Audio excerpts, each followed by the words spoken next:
নমস্কার বন্ধুরা, শম্পার পাঁচফোড়নের গল্প রান্নাঘরে আপনাদের স্বাগত জানাই। আশা করি সবাই ভালো আছেন ও সুস্থ আছেন। শীতকাল মানেই পিঠে পায়েস আমরা বানিয়েই থাকি। সেই রকমই একটি সিমাইয়ের রেসিপি আজ আমি আপনাদের সাথে শেয়ার করব। আমি এখানে কড়াইয়ের মধ্যে অল্প একটু ঘি দিয়ে কাজু, কিশমিশ আর কয়েকটা বাদাম হালকা করে একটু ভেজে তুলে নেব। গ্যাসের ফ্লেমটাকে একদম লোতে রেখে হালকা করে এটা আমি ভেজে নিয়েছি। এবার আমি এটা নামিয়ে নেব। ওই ঘিয়ের মধ্যে আমি দিয়ে দিলাম হাফ কাপ মতন সিমাই ভার্মিসিলি। ভালো করে একটু লাল করে আমি ভেজে নেব ঘিয়ের মধ্যে। আমার রান্না যদি আপনাদের ভালো লেগে থাকে অবশ্যই ফলো, লাইক ও শেয়ার করে আমার পাশে থাকবেন।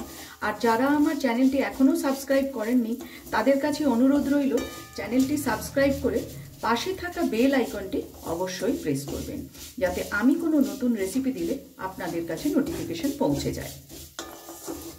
একটুখানি সময় নিয়ে এটা হালকা করে ভেজে নেব। গ্যাসের ফ্লেমটাকে এই সময় কিন্তু আমি লোতেই রেখেছি।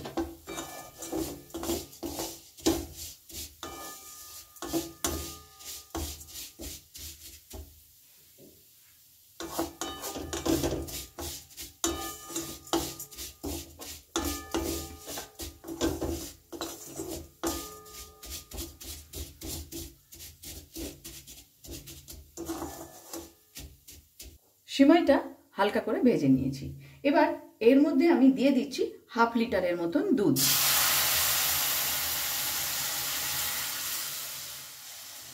দুধটা আমি আগে থেকেই একটু গরম করে রেখেছিলাম। এবারে গ্যাসের ফ্লেমটাকে লোতে রেখে এটা বেশ কিছুক্ষণ আমি ফুটতে দেব। দুধটা কিন্তু ফুটে উঠেছে। কন্টিনিউয়াসলি এইভাবে নাড়িয়ে নাড়িয়ে যেতে হবে, তা না হলে কিন্তু সিমাইটা দলা পাকিয়ে যেতে পারে। বেশ কিছুক্ষণ আমি এটা নাড়িয়ে শুকিয়ে নেব দুধটাকে। দুধ বেশ ঘন হয়ে এসছে। এই সময় আমি এর মধ্যে দিয়ে দিলাম 2 টুকরো তেজপাতা। আবারও খুব ভালো করে এটা আমি মিশিয়ে নেব। শীতকালে কিন্তু খেজুরের গুড় বা পাটালি দিয়ে এই পায়েসের মজাই কিন্তু আলাদা হয়। আর একটু ভালো করে নাড়াচাড়া করব।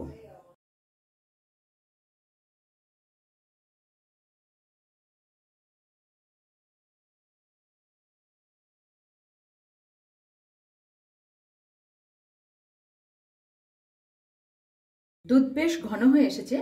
আমি এদিকে হাফ কাপ গুঁড়ো দুধ গুলে রেখেছিলাম, সেটাও এর মধ্যে আমি ঢেলে দিলাম। এই পায়েসের মধ্যে যদি গুঁড়ো দুধ একটু ব্যবহার করা যায় তাহলে কিন্তু তার টেস্টটা সত্যি দারুণ হয়। এইভাবে আরেকটু কিছুক্ষণ আমি নেড়ে চেড়ে দুধটাকে ঘন করে নেব।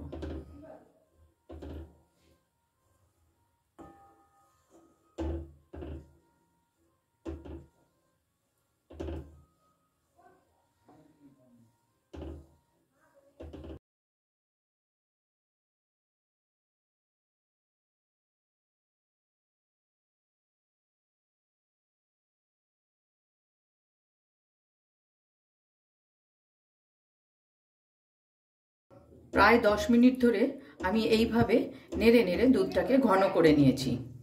এবারে আমি এর মধ্যে দিয়ে দিচ্ছি ভেঙে রাখা কিছুটা পাটালি গুড়।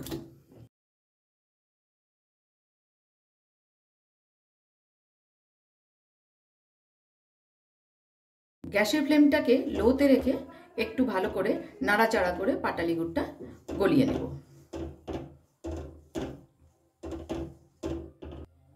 পাটালি গুড়টা গলে গেছে। এবারে আমি এর মধ্যে দিয়ে দেব ভেজে রাখা ড্রাই ফ্রুটসগুলো। ভালো করে মিশিয়ে নেব। গ্যাসের ফ্লেমটাকে এ সময় আমি একদম অফ করে দিলাম। পায়েস বা পিঠে যে কোনো জিনিসই কিন্তু ঠান্ডা খেতে বেশি ভালো লাগে। এবার এটা আমি ঠান্ডা হতে দেব।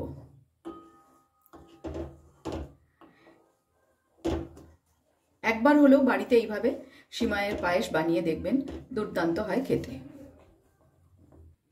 শীতের পাটালি গুড় দিয়ে তৈরি সিমাইয়ের পায়েসের রেসিপি আজ আমি আপনাদের সাথে শেয়ার করলাম। ভিডিওটি আপনাদের কেমন লাগলো অবশ্যই কমেন্টস করে জানাবেন। আজ তাহলে এই পর্যন্তই, দেখা হচ্ছে সামনের ভিডিওতে অন্য কোনো রেসিপির সাথে। ভালো থাকবেন, সুস্থ থাকবেন।